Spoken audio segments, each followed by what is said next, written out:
10 Zulhijjah, Idul Adha. Iya, Pak. Ngapain? Lagi lihat ini Asmat Hafiz asik ya? Lihat apa yang cerita apa? arti Ini cinta besar umat Islam Idul Adha. jujur juga Idul terpercaya Adha, wah bagus ya. Mau nggak? Bunda bacain buku? Mau. Ini matikan dulu ya, kalau gitu ya. Dulu ya. Mau baca buku apa ini? Hari ini mau baca buku apa? Muhammad Ismail. Kita mulai dari jilid yang pertama ya. Oke, kita mulai ya. Asik, ini pasti seru. Nah, sini Kak Kira biar kelihatan. Nah, hari ini Bunda akan bacakan buku Anak Yatim yang Dicintai. Ini Muhammad Ismail. Karangannya siapa, ada yang tahu? Bunda Ari Indriana. Buku ini terkenal dengan twin book. Jadi ada 2 cover ya. Nah, bagus ya. Kita mulai ya. Kita mulai dari jilid yang pertama, jilid 1. Judulnya Anak Yatim yang dicintai. Sebelum kita membaca, kita baca. Bismillah. Iya, baca basmalah dulu bersama-sama. Abata.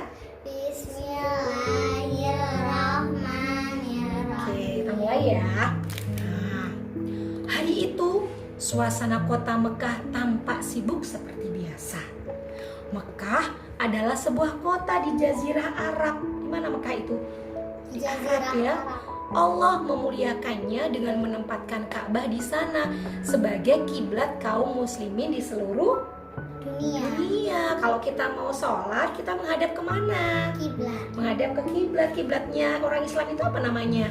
Ka'bah. Pintar kakak, Ka'bah ya Kira ya. Nah, Ka'bah itu dibangun siapa? Ada yang tahu nggak? Siapa dibangun siapa? Nabi Ibrahim sama Nabi Ismail. Iya, siapa itu Nabi Ismail? Anaknya Nabi Ibrahim. Iya, anaknya Nabi Ibrahim ya. Ka'bah dibangun untuk dijadikan tempat ibadah. Suatu hari Ka'bah pernah hendak dihancurkan oleh Raja Abraha, sang penguasa Yaman. Kira-kira Ka'bahnya hancur tidak ya? Coba kita baca. Nah, ini dia, ada gambarnya. Nih, Abraha dengan pasukan gajahnya ya. Abraha datang membawa pasukan perang dengan mengendarai kuda dan gajah yang sangat besar. Allah menyelamatkan Ka'bah dengan mengutus burung ababil untuk menghancurkan pasukan Abraha. Masya Allah, sungguh Allah itu maha berkuasa atas segala sesuatu ya. Nggak jadi karena Allah mengutus burung ababil.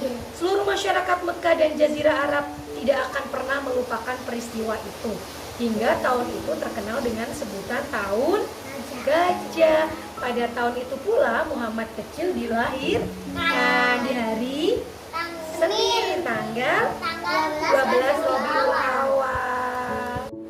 Muhammad kecil lahir dari bunda yang mulia. Siapa namanya? Bunda Bunda Aminah. Aminah. Semua bahagia saat Muhammad kecil lahir. Demikian juga Abdul Muthalib. Siapa itu Abdul Muthalib?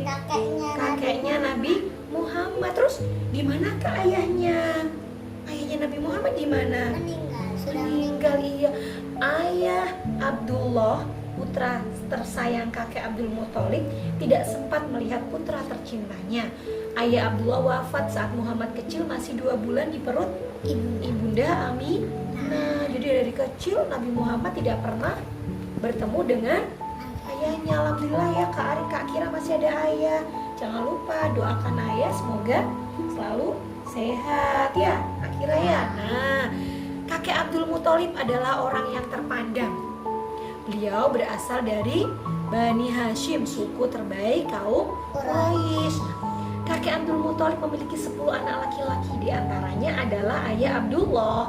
Ya, Muhammad kecil adalah hadiah terindah yang diterima kakek Abdul Muthalib setelah ayah Abdullah meninggal dunia. Nah, ini dia. Kebiasaan masyarakat Arab saat itu adalah memberikan bayi yang baru lahir untuk disusukan oleh orang lain selain bundanya, agar anak-anak tumbuh besar di perkampungan Badui di luar kota Mekah yang masih terjaga kemurnian bahasa dan tutur katanya. Jadi kalau orang pada zamannya Nabi Muhammad, bayi yang baru lahir itu langsung diberikan kepada orang suku Baduy untuk disusuin. Enggak, memang itu untuk apa, biar terjaga kemurniannya Kak, kan masih bahasanya masih sopan-sopan gitu ya.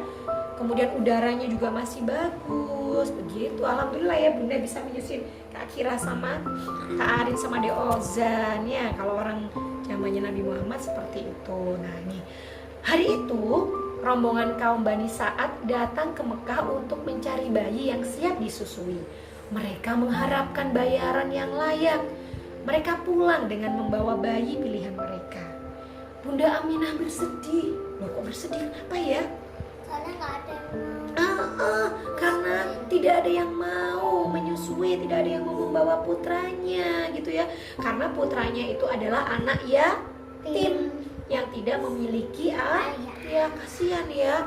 Nah, rupanya ada satu keluarga yang belum membawa pulang seorang bayi.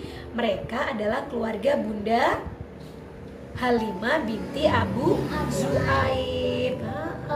Duhai Bunda, betapa malu saat kita pulang dan tak ada bayi yang kita bawa. Mungkin tidak mengapa kita ambil bayi yatim tadi untuk kita rawat. Siapa tahu Allah Subhanahu wa Ta'ala memberikan berkah yang banyak untuk keluarga kita, kata suami Bunda Halimah, Al Harith bin Abdul Uzza. Jadi kan yang lainnya sudah mendapatkan bayi, tinggal keluarganya Bunda Halimah yang belum. Nah, demikianlah Bunda Halimah kemudian membawa pulang Muhammad kecil dengan penuh kasih sayang, dirawat dan disusuilah Muhammad oleh Bunda Halimah. Banyak keajaiban saat Muhammad kecil tinggal bersama Bunda Halimah. Wih, apa aja ini kira-kira keajaibannya nih? Tanaman di sekitar rumahnya tumbuh subur. Padahal sebelumnya rusak karena kemarau panjang. Kemarau itu apa? musim panas. Ya panas ya, tidak hujan, namanya musim kemarau. Kambing mereka pun selalu penuh air susu.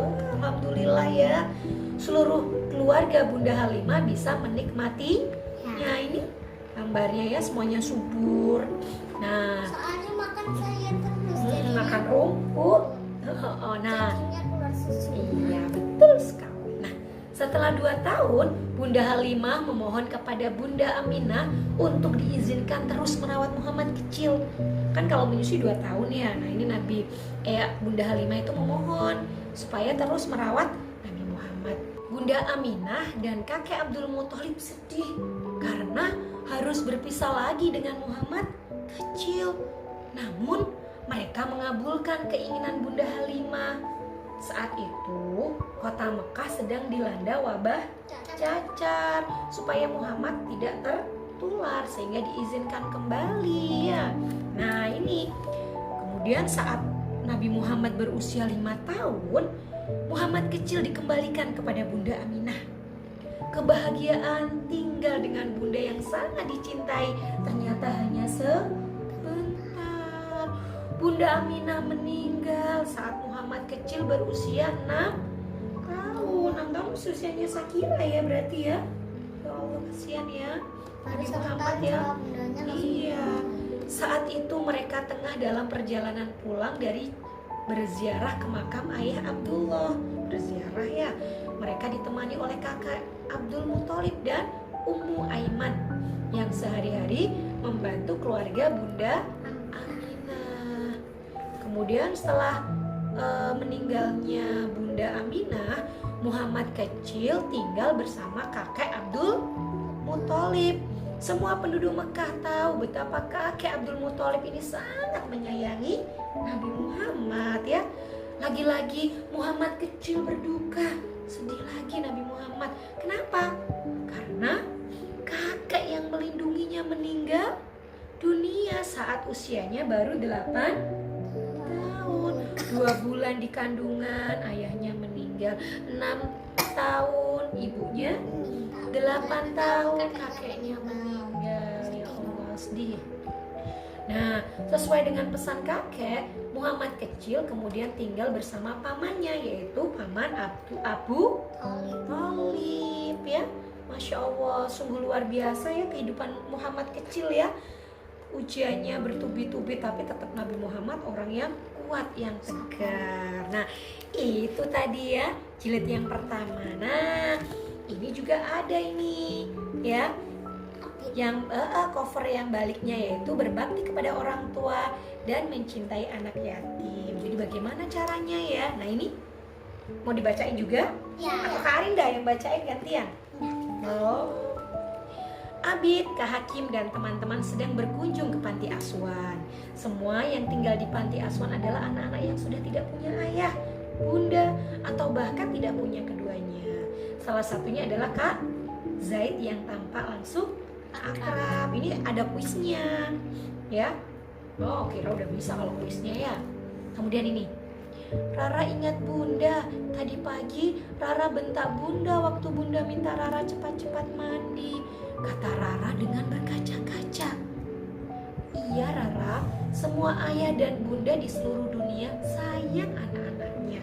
Bersyukurlah yang masih punya orang tua. Rasulullah juga yatim piatu sejak kecil, gak punya ayah dan bunda. Banyak hal yang bisa kita lakukan sebagai bentuk bersyukur, bahkan sampai ketika orang tua kita meninggal dunia. Kak Zaid menjelaskan. Nah, kemudian bagaimana sih caranya bersikap yang baik kepada orang tua? Yang pertama, coba Kak Arin dibaca deh. Bersikap baik saat berbicara, nggak perlu bentar-bentar. Ya. Bersikap yang baik saat berbicara, boleh nggak berteriak-teriak? No.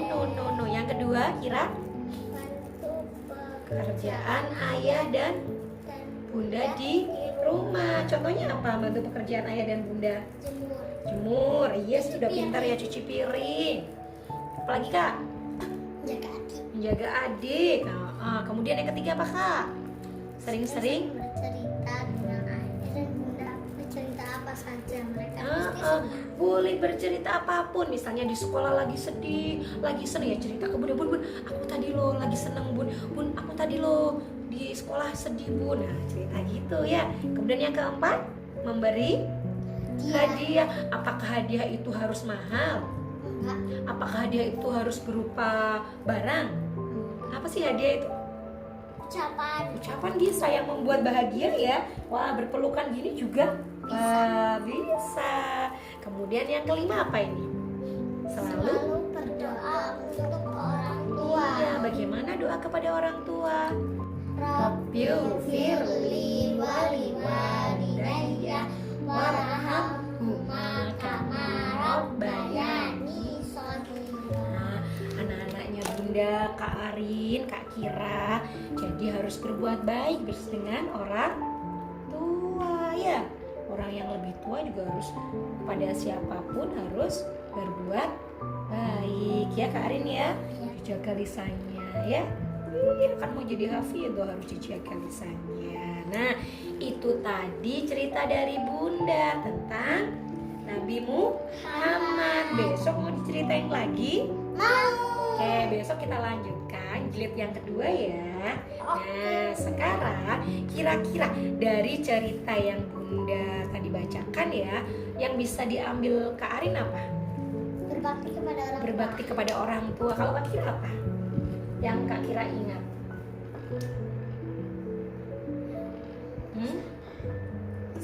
Bersabar ya, diuji apapun bersabar. Terus harus sayang nggak?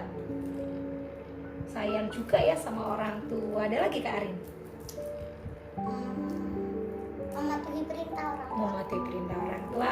Oke deh, Bunda sama Ayah sayang Kak Arin dan sayang Kak Kira. Udah ya. Sekarang kita